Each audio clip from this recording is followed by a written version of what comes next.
한 절씩 교독하도록 하겠습니다.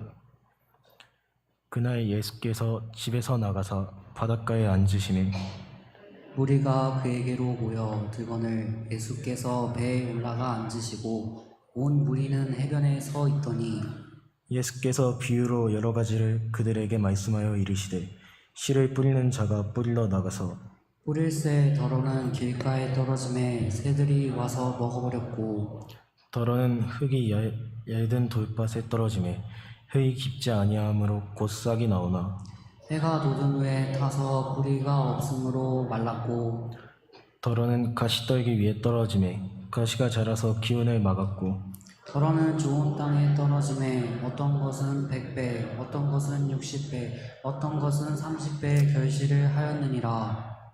귀 있는 자는 들으라 하셨느니라.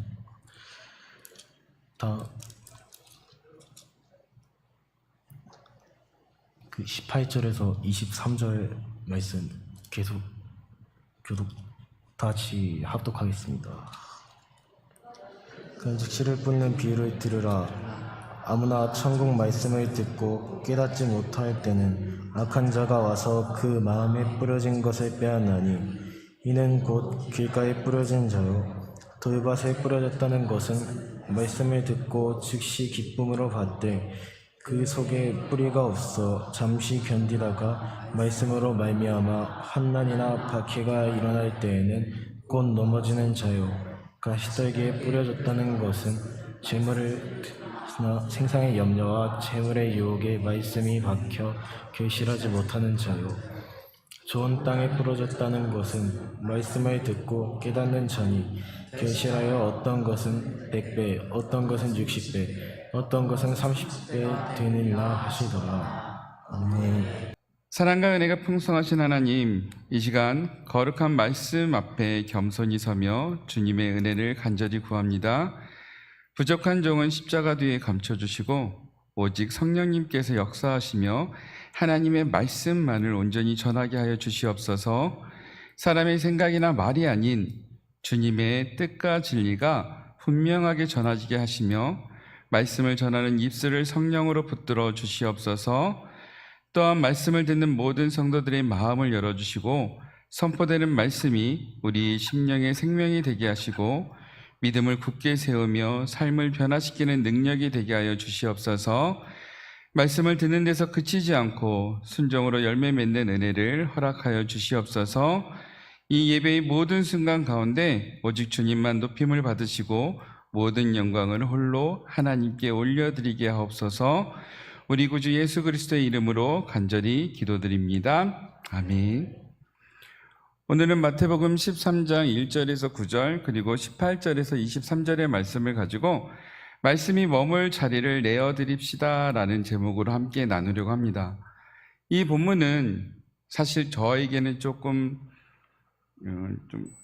상일교회와 연결이 되어 있는데요. 제가 처음에 와서 바로 이 본문으로 말씀을 전했습니다. 그리고 청년부 헌신 예배를 준비하면서 어떤 본문을 잡을까 고민하다가요. 이 본문을 다시 한번 꺼내 들었는데요. 자, 이제 시작하겠습니다. 우리는 참 많은 것을 관리하며 살아가고 있죠. 일정은 휴대전화가 알려주고요. 사진은 자동으로 저장되고 중요한 자료는 클라우드에 백업이 됩니다. 그래서 우리는 모든 것이 잘 관리되고 있다라고 생각을 하는데요. 그런데 어느 날 저장 공간을 확인해 보면 어느 순간 백업이 멈춰져 있을 때가 종종 있다라는 거죠. 겉으로는 계속 기록되고 있는 줄 알았지만 정작 중요한 순간은 어디에도 남아있지 않는 그런 난감한 때가 분명히 있습니다. 자, 그런데 우리의 마음도 그렇다는 거예요. 학업과 직장, 취업 준비와 인간관계, 사역과 봉사까지 성실히 감당을 하지만 정작 내 마음은 오래전부터 돌보지 못한 채 살아갈 때가 종종 있다라는 거죠. 겉으로는 괜찮아 보입니다. 그런데 마음 한 구석은 오래 방치되어 있을 수 있다라는 거죠. 자, 오늘 예수님은 우리의 이런 마음을 향해서 씨 뿌리는 자의 비유를 들려주시는데요. 자, 그런데 이 비유는요, 좋은 땅이 되어라라는 부담을 주기 위한 말씀이 절대로 아니라는 거예요. 오히려 말씀이 머물 자리를 내어드리라는 주님의 간절한 초대입니다. 자, 오늘 우리는 이 말씀을 통해서 헌신이 무엇인지를 다시 한번 배우고자 하는데요. 자, 그렇습니다. 헌신은요, 무엇을 더 많이 하는 사람이 되는 것이 아니라 먼저 말씀이 머물 자리를 하나님께 내어드리는 바로 그런 삶을 이야기합니다. 자, 첫 번째, 오래 살펴지지 못한 마음이 있습니다라는 제목인데요. 자, 우리는 흔히 자신들의 믿음을 이렇게 평가를 합니다. 왜 나는 말씀을 들어도 금방 잊어버릴까? 왜 기도를 하는데 마음이 잘 움직이지 않을까? 왜 예전처럼 뜨겁지 못할까? 그러면서 스스로를 책망하죠. 자, 그런데 예수님은 먼저 우리를 책망하지 않으셨어요. 우리의 마음을 먼저 바라보고 이야기하시죠. 누군가는 반복해서 들었던 말 때문에 마음이 단단해질 수 있습니다. 관계의 실패 때문에 사람을 믿지 못하게 될 때가 종종 있죠. 취업과 진로에 대한 걱정이 하루 종일 마음을 차지할 수도 있습니다. 교회에 나오지만 마음은 이미 지쳐 있을 때가 있다라는 거죠. 이런 우리에게 예수님은 왜 너는 좋은 땅이 아니냐라고 물어보지 않으셨어요. 먼저 내 마음이 어떤 자리가 오래 방치되어 있는지를 물어보셨다는 거죠. 그리고 헌신도 여기서 시작됩니다. 하나님께 무엇을 드릴지 고민하기 전에 내 마음에 숨겨진 자리로부터 하나님께 내어드리는 것, 바로 이것이 순종이라는 거죠. 그리고 헌신이라는 것입니다. 자, 두 번째, 예수님은 방치된 자리에도 씨를 뿌리셨는데요. 예수님 당시 갈릴리 사람들의 삶은요, 결코 여유롭지 않았어요. 로마 제국 아래에서 세금을 내야 했고요, 생계를 걱정해야 했고요, 많은 사람들이 빚과 가난 속에서 살아갈 수밖에 없었습니다. 그리고 종교적으로도 소외된 사람들이 참 많았죠. 예수님은 바로 그런 사람들 앞에서 이 씨 뿌리는 자의 비유를 말씀하셨는데요. 사실 씨는요, 아무 곳에나 던져도 되는 하찮거나 쓸데없는 존재가 아니라는 거죠. 씨는 다음 계절의 생명입니다. 다음의 삶을 이어가기 위해서 반드시 필요한 거죠. 그러니 예수님의 비유에서 보면요, 예수님이 뿌린 그 씨, 농부가 뿌린 그 씨가 길가에도 떨어지고요, 돌밭에도 떨어지고 가시떨기에 떨어진다라고 이야기를 하십니다.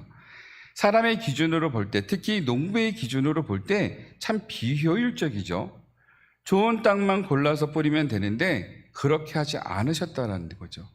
자, 그러면 왜라고 한번 질문을 던져봐야 될 것 같아요. 하나님은 왜 그렇게 그 모든 곳에 뿌려주셨을까요? 그 이유는 아주 간단하고 명확합니다. 바로 하나님의 은혜는 가능성이 높은 사람에게만 주어지는 것이 아니기 때문이죠. 길가는 수없이 밟혀서 단단해진 자리입니다. 우리 또한 그랬어요. 상처가 너무나 많고요, 그 상처가 계속돼서 반복되다 보니 우리의 마음은 단단해질 수밖에 없었습니다. 돌밭은 겉으로는 흙이지만 깊이가 없죠. 우리도 오랜 신앙생활을 하지만요, 뿌리 내릴 여유가 없을 때가 종종 있어요. 그리고 가시떨기는요, 생명이 없는 것이 아닙니다. 다른 것이 너무나 많이 자라있는 땅이었다는 거죠.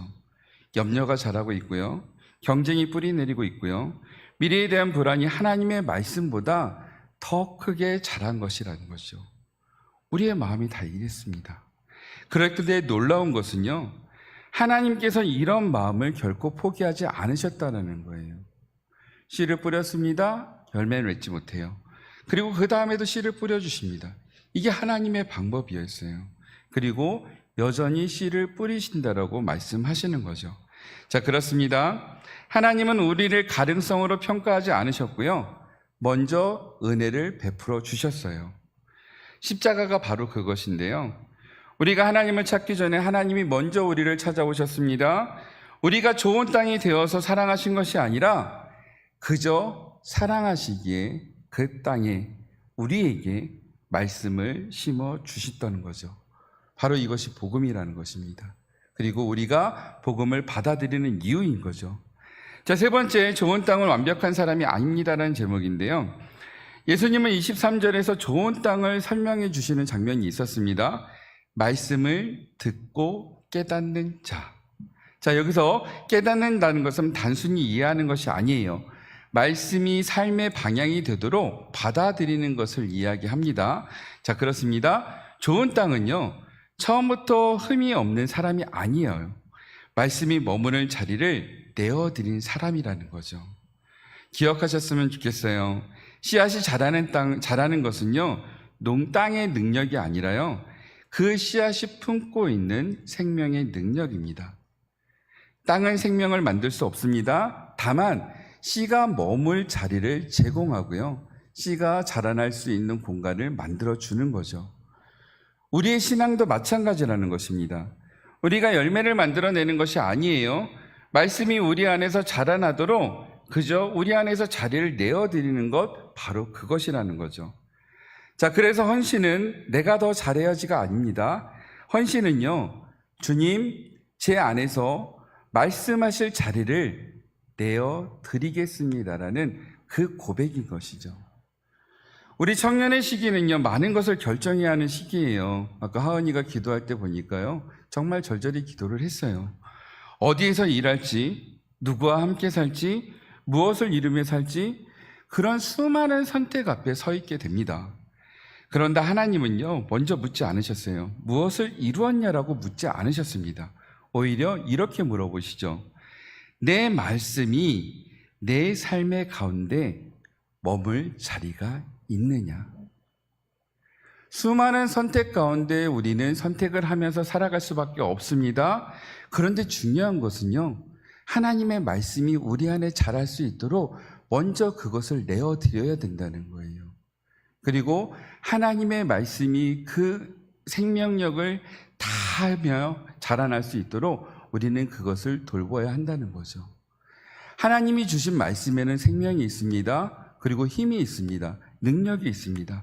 그것을 자라날 수 있도록 우리는 내어드리고 순종하는 것이 바로 좋은 땅이 되는 방법이라는 거죠. 자, 네 번째, 헌신은 말씀이 머무는 자리를 내어드리는 것인데요. 청년부 헌신 예배를 드리면 우리는 흔히 이렇게 생각하죠. 얼마나 더 봉사를 해야 할까? 얼마나 더 헌금을 해야 하나? 더 많은 일을 맡아야 하나라고 생각할 수 있습니다. 자, 물론 이런 것도 정말 귀한 헌신이죠. 그런데 성경에서 말하는 헌신의 기본은요, 하나님께 내 자신을 먼저 드리는 것이라는 거죠. 말씀이 나를 다스리도록 허락하는 것입니다. 내 계획보다는 하나님의 뜻이 먼저 무엇인지를 묻는 것이고요. 내 성공보다는 하나님의 나라를 먼저 바라보는 그것입니다. 그리고 이런 사람이 결국 교회도 섬기고요, 세상도 변화시키고요, 하나님의 나라를 위해서 열심히 복음을 전하게 된다는 것이죠. 왜냐하면 헌신은 활동에서 시작되는 것이 아니라요, 말씀을 받아들이고 그 말씀이 내 안에서 싹이 트고 자라나면서 시작하기 때문입니다. 그래서 오늘 우리 하나님은요, 우리에게 더 많이 하라고 말씀하시기 전에 먼저 말씀이 머물 자리를 내어드리라고 그렇게 초대하신 것입니다. 자, 다섯 번째, 말씀을 품은 사람을 세상으로 보내셨는데요. 씨는요, 창고에 보관하기 위해서 존재하는 존재가 아니에요. 뿌려지기 위해서 존재합니다. 자, 그러면 말씀 또한 마찬가지라는 거죠. 우리 안에 머무르기 위해서 주어진 것이 아니라는 거예요. 그 말씀이 우리에게 주어진 이유는 세상으로 흘러가야 한다는 것입니다. 여러분이 살아가는 것이 바로 하나님께서 보내시는 선교지예요. 캠퍼스에서, 직장에서, 가정에서 말씀을 품고 사는 사람으로 그렇게 살아가는 것이 바로 헌신이라는 것이죠. 우리는 모든 사람을 바꿀 수는 없습니다. 그러나 하나님의 말씀을 품고 살아가는 사람은 그 사람으로는 살아갈 수는 있다라는 거죠. 여러분의 능력으로, 여러분의 그 생각으로 모든 것을 변화할 수 있다라고 생각하지 않으셨으면 좋겠어요. 먼저 하나님의 말씀을 품고 있는 바로 그 사람으로 살아가는 것이 가장 중요하다는 거죠. 사람을 가능성으로 판단하지 않고 상처 입은 사람의 곁에 머물러주고 경쟁보다는 사랑을 선택하며 정직함을 포기하지 않고 용서를 선택하는 그런 삶이 바로 하나님 나라의 씨를 뿌리는 그런 삶이라는 것입니다. 기억하셨으면 좋겠습니다. 예수님은 먼저 우리를 받아주셨어요. 이제 우리도 세상을 향해서 그 은혜를 흘려보내는 사람으로 살아가야 한다는 것입니다. 먼저 말씀을 품을 수 있는 자리를 내어드리고요. 그 말씀대로 살아가시고요. 그 말씀을 세상에 흘리는 사람으로 살아가셨으면 좋겠습니다. 이제 말씀을 마치려고 하는데요. 오래된 책을 복원하는 사람들은요, 찢어진 종이를 억지로 펴지 않는다고 합니다. 오히려 적절한 온도와 습도를 유지하며 종이가 한없이 부드러워질 때까지 기다린대요. 그리고 그 기다림을 통해서 겉으로는 아무 일도 일어나지 않는 것 같지만 그 기다림으로 인해서 그 오래된 책은 다시 읽을 수 있는 책으로 복원이 된다고 합니다. 자, 우리의 마음도 그렇다는 거예요. 주님은 우리의 굳어진 마음을 억지로 펼쳐주지 않으셨습니다. 말씀을 통해서 조용히 찾아오셨고요. 은혜로 기다려주셨고요. 생명이 자라도록, 다시금 자라도록 우리를 돌봐주셨다는 거죠. 사랑하는 성도 여러분, 그리고 청년 여러분, 오늘 헌신은 더 많은 일을 하겠다는 결심으로 시작되지 않습니다. 먼저 말씀이 머물 자리를 하나님께 내어드리는 데서 시작하셨으면 좋겠어요. 그리고 그 말씀을 품은 사람으로 세상에 나가서 하나님의 사람으로 다시금 살아가야 한다는 것이죠. 혹시 오늘 여러분의 마음이 길가와 같습니까? 아니면 돌밭과 같습니까? 아니면 가시떨기와도 같을까요? 괜찮습니다. 왜냐하면요, 그 상황에서도 하나님은 여전히 우리들에게 씨를 뿌려 주신다는 거죠. 기회가 있다라는 것입니다. 그러므로 이제 우리도 믿음으로 응답했으면 좋겠어요.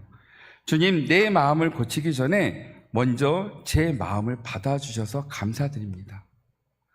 주님, 제 삶 가운데 말씀이 머물 자리를 내어드리겠습니다. 이 고백이 여러분들의 고백이었으면 좋겠어요. 이렇게 할 때 하나님께서는 우리 안에 심으신 말씀이 자라게 하시고요. 때가 되면 30배, 60배, 100배의 열매를 맺게 하실 거예요. 처음부터 좋은 땅이었으면 얼마나 좋을까요? 그래도 괜찮습니다. 어떤 땅이든 하나님은 끊임없이 포기하지 않고 계속해서 씨앗을 뿌려주시고요. 그 씨앗이 자랄 수 있도록 모든 것을 베풀어 주시고요. 기다려 주시고요.